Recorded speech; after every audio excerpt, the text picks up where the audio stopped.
Atau nggak pernah selingkuh dari Rachel? Pernah. Pernah selingkuhi Rachel V-nya? Nicole Hakim ucap maaf, sebut tapi aku sayang banget sama kamu. Nicole Hakim mengaku pernah selingkuh dari Rachel V-nya. Baru-baru ini, Nicole Hakim membeberkan terkait masa lalunya bersama sang mantan istri, Rachel V-nya. Seperti diketahui, ia telah bercerai dengan Rachel V-nya sejak Februari 2021 lalu.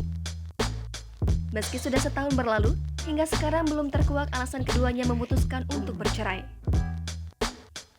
Namun, saat menjadi bintang tamu di kanal YouTube Erika Carlina, pria yang akrab disapa Okin itu mengakui kesalahannya. Ia menyebut pernah berselingkuh dari Rachel. Hal itu bermula saat keduanya bermain game pernah atau tidak pernah. Okin lalu menyampaikan permintaan maaf pada mantan istrinya tersebut. Ia bahkan mengatakan jika dirinya begitu menyayangi Rachel. Sontak saja, mendengar pengakuan Okin itu membuat Erika histeris. Lalu, Erika berlanjut menanyakan apakah Okin pernah ketahuan oleh putranya, Sabiru, membawa wanita lain ke rumah. Pria berusia 28 tahun itu akhirnya membeberkan strategi agar dirinya tidak ketahuan sang anak jika membawa wanita. Awan sama Biru bawa cewek ke rumah. Wah, makanya gue punya kosan. Jangan lupa subscribe, share, komen, dan like ya.